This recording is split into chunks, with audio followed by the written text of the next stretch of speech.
اعوذ باللہ من الشیطان الرجیم بسم اللہ الرحمن الرحیم الحمد للہ رب العالمین والصلاة والسلام علی سید الانبیاء والمرسلین وخاتم النبیین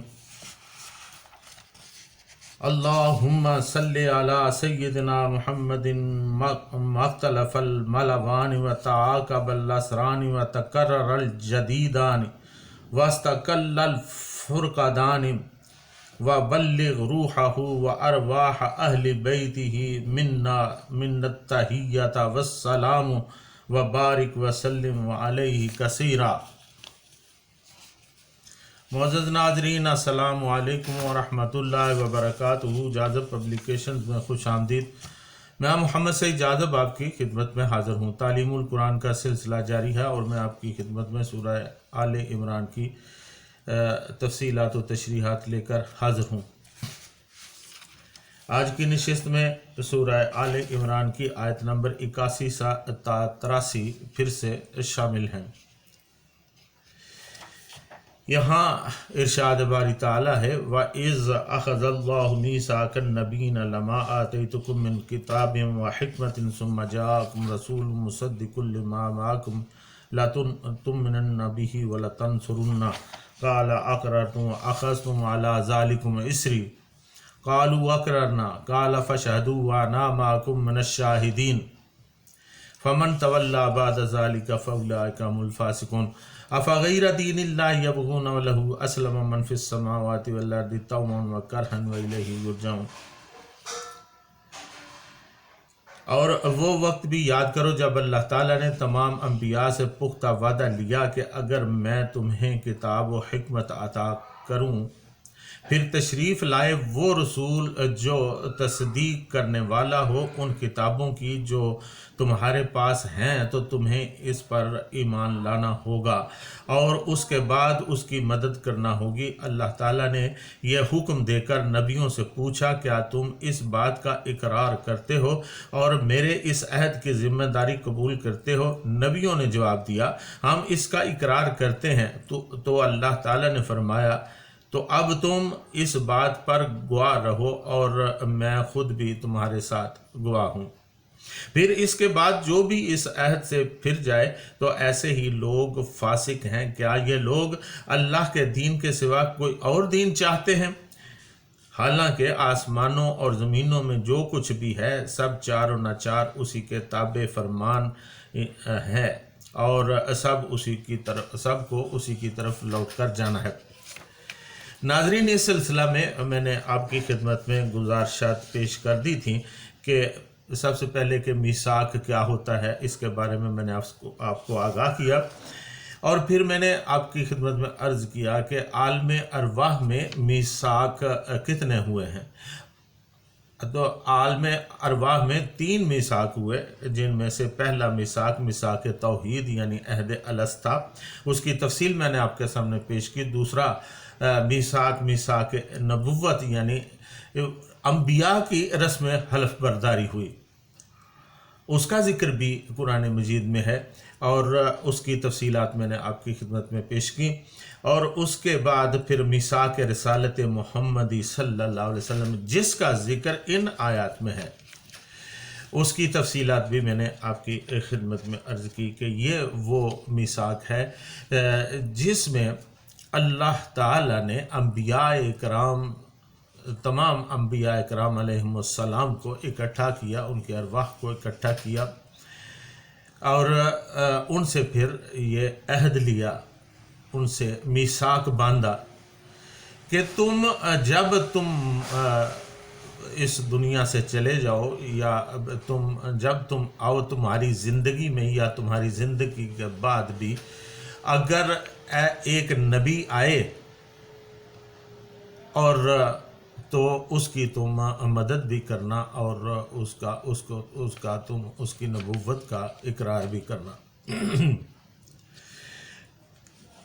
ناظرین، یاد رہے کہ یہ میثاق اللہ تعالیٰ نے انبیاء کی ارواح سے لیا، اور علماء کہتے ہیں کہ ارواح صرف ارواح نہیں ہوتی، اس کے ساتھ اجسام کی شکل میں اللہ تعالیٰ مجتمع کرتا ہے۔ چنانچہ بہت سی تفاصیل میں نے آپ کی خدمت میں عرض کر دی ہیں، لیکن ناظرین اس میثاق سے کچھ انکشافات بھی ہوتے ہیں۔ اٹامک سائنٹسٹ ہیں ڈاکٹر بشیر محمود صاحب، ڈاکٹر سلطان بشیر محمود صاحب، وہ اپنی تفسیر کتاب زندگی میں فرماتے ہیں کہ انبیاء سے لیے ہوئے اس میثاق سے جو چند ایک انکشافات ہوتے ہیں وہ کچھ یوں ہیں۔ سب سے پہلی بات، نبی عالم ارواح میں بھی نبی ہی ہوتا ہے، یہ بات بڑی واضح ہے۔ ان کی روح کی تخلیق بھی نبی کے طور پر ہوتی ہے، یعنی وہ شروع ہی سے اللہ کا خاص بندہ، اسپیشل پرسن ہوتا ہے۔ دوسری بات جو واضح ہوتی ہے وہ یہ کہ تمام نبیوں کا مشن ایک ہی ہے کہ اللہ تعالیٰ کا نام بلند کریں، البتہ تہذیب و تمدن کے پیش نظر شریعت میں فرق ہو سکتا ہے۔ اور تیسری بات، تمام انبیاء اس وعدہ کے پابند ہیں جو انہوں نے بقائمی ہوش و حواس عالم ارواح میں اللہ تعالیٰ سے کیا تھا۔ یہ پابندی ان کی اختیاری ہے، ان کے خمیر کا حصہ نہیں۔ اور چوتھی بات، وعدہ یہ تھا کہ ہر نبی اپنے پیروکاروں کو بتائے گا اور خود بھی اس بات کا پابند ہوگا کہ اگر کوئی ان کے بعد نبی آتا ہے اور ان کی کتاب اور شریعت کی بھی تصدیق کرتا ہے تو ان کے پیروکار اس کے بعد آنے والے نبی کی بھی اطاعت کریں گے۔ یعنی ہر نبی کی شریعت اور پیغام ایک خاص وقت تک ہے، نئے رسول کے بعد پہلی شریعت خود بخود منسوخ ہو جاتی ہے۔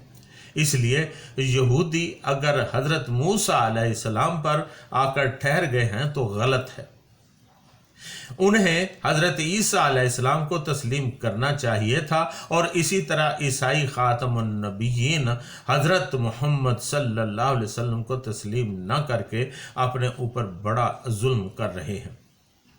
سب ادیان کے ماننے والوں کو اسلام پر واپس آ جانا چاہیے کہ یہی ان کے انبیاء کا دین تھا۔ اور ناظرین، پانچویں چیز جو یہاں سے واضح ہوتی ہے وہ یہ ہے کہ تمام انبیاء اور رسولوں نے اس بات کا اقرار کیا کہ وہ خاتم النبیین صلی اللہ علیہ وسلم پر ایمان لائیں گے، اور اپنی امتوں کو بھی یہی نصیحت کر کے جائیں گے۔ چنانچہ دنیا کے ہر مذہب کی کتاب جو بذریعہ وحی اتری ہے، اگرچہ وہ تحریف بھی ہو چکی ہے، لیکن اب بھی جگہ بجگہ ان میں خاتم النبیین صلی اللہ علیہ وسلم کی خوشخبریاں مل جاتی ہیں۔ ناظرین، جیسا کہ پہلے میں نے عرض کیا ہے کہ اس میثاق رسالت صلی اللہ علیہ وسلم سے جو چیز سامنے آتی ہے وہ یہ کہ تمام انبیاء حضرت آدم علیہ السلام سے لے کر حضور حضرت عیسیٰ علیہ السلام تک اس میثاق میں شامل تھے، اور ان سب نے اقرار کیا تھا۔ یہ جو اللہ تعالیٰ نے ان سے وعدہ لیا کہ اگر جب میں ایک نبی بھیجوں گا، ایک خاص نبی بھیجوں گا، آخری نبی بھیجوں گا، تو اس پر تم ایمان بھی لانا اور اس کی مدد بھی کرنا۔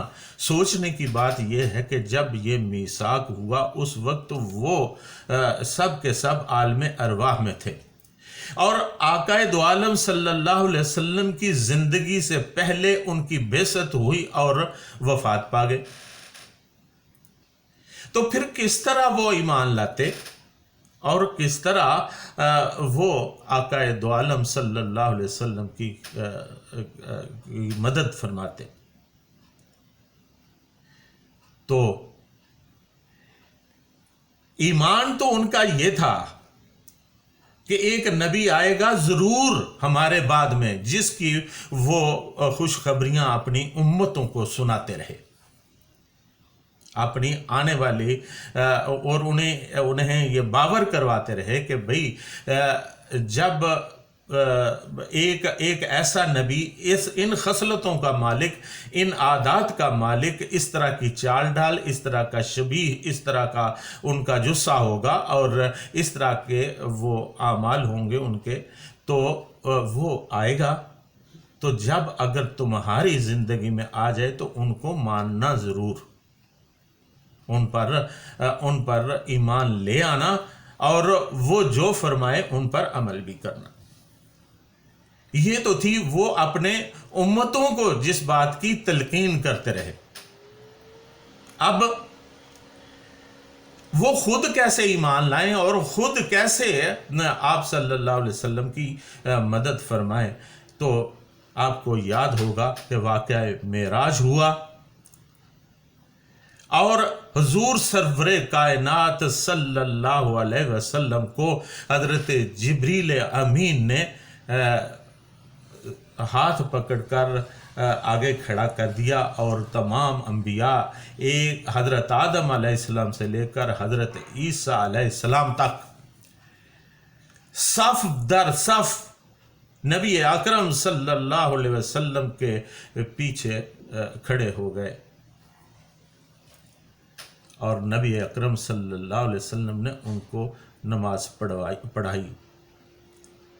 یہ اس کا عملی ثبوت ہے جو انہوں نے اللہ کریم سے وعدہ کیا تھا، جو میثاق باندھا تھا، یہ اس کا عملی ثبوت ہے۔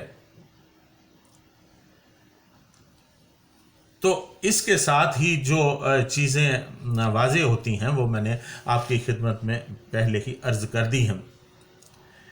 اس سے آگے اللہ کریم فرماتا ہے أَفَغَيْرَ دِينِ اللَّهِ يَبْغُونَ وَلَهُ أَسْلَمَ مَنْ فِي السَّمَاوَاتِ وَالْأَرْضِ طَوْعًا وَكَرْهًا وَإِلَيْهِ يُرْجَعُونَ، کیا اللہ کے دین کے سوا کوئی اور دین تلاش کرتے ہیں، حالانکہ اسی کے حضور سر جھکا دیا ہے ہر چیز نے جو آسمانوں اور زمین میں ہے، خوشی سے یا مجبوری سے، اور اسی کی طرف وہ سب لوٹائے جائیں گے۔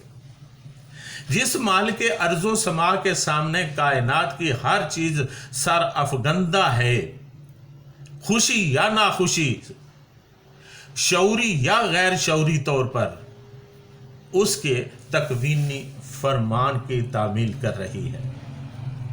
ناظرین، تکوینی احکام وہ احکام ہیں جو انسان کو اپنی خواہش اور اختیار کے بغیر تسلیم کرنا پڑتے ہیں، جیسے زندگی، موت، بیماری، حادثات، بارش، خشک سالی، سیلاب، زلزلہ وغیرہ۔ یہ ایسی چیزیں ہیں جو انسان پر بغیر خواہش اور اختیار کے وارد ہوتی ہیں۔ انسان کو ان احکام پر مجبوراً عمل پیرا ہونا پڑتا ہے۔ یہ تکوینی احکام ہیں۔ دوسری قسم کے احکام شرعی احکام کہلاتے ہیں۔ یہ احکام اللہ تعالیٰ انبیاء کے ذریعے انسانوں تک پہنچاتا ہے۔ ان پر عمل انسان اپنی خواہش اور اختیار سے کرتا ہے۔ اللہ تعالیٰ کی کتنی مخلوق ہے جو ان احکام کو احکام الہی سمجھ کر خوشی سے تسلیم کرتی ہے، اور بعض بدبخت ایسے بھی ہیں جو انہیں ماننے کے لیے تیار نہیں۔ تو فرمایا کہ ایسی ہستی جس کے تمام تکوینی اور شرعی احکام مانے جائیں وہ خدا کی ذات ہے، اور ماننے والے آسمان میں بھی ہیں اور زمین میں بھی، آسمانی مخلوق میں فرشتے بھی ہیں۔ یہ اللہ تعالیٰ کی مطیع و فرمانبردار مخلوق ہے۔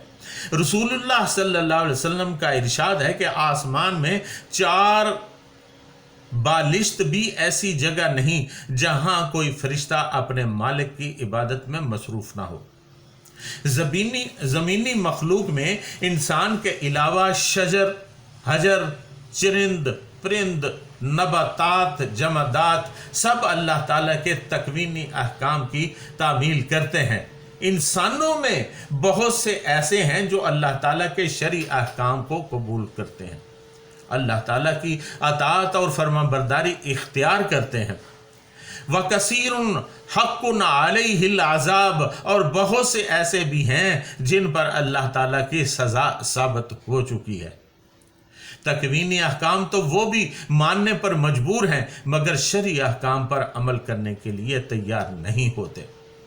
ایسے لوگ اللہ تعالیٰ کی گرفت سے بچ کر کہاں جائیں گے؟ وہ تو فرماتا ہے وَإِلَيْهِ يُرْجَعُونَ، انہیں بہر صورت اس مالک الملک کی طرف لوٹ کر جانا ہے۔ سب اس کے سامنے پیش ہوں گے اور ہر ایک سے اس کے عقیدے اور عمل کے بارے میں باز پرس ہوگی۔ کیا اللہ تعالیٰ کے علاوہ کوئی ایسی ذات ہے جو انہیں سچا دین مہیا کر سکے؟ اس قادر و توانا خدا کے دین کے بغیر جو لوگ کسی اور دین، کسی دوسرے ضابطہ حیات کے متلاشی ہیں، وہ کتنے غلط کار ہیں اور فریب نفس کے کتنے مہلک مرض میں مبتلا ہیں۔ ناظرین، آج کی نشست میں اتنا ہی۔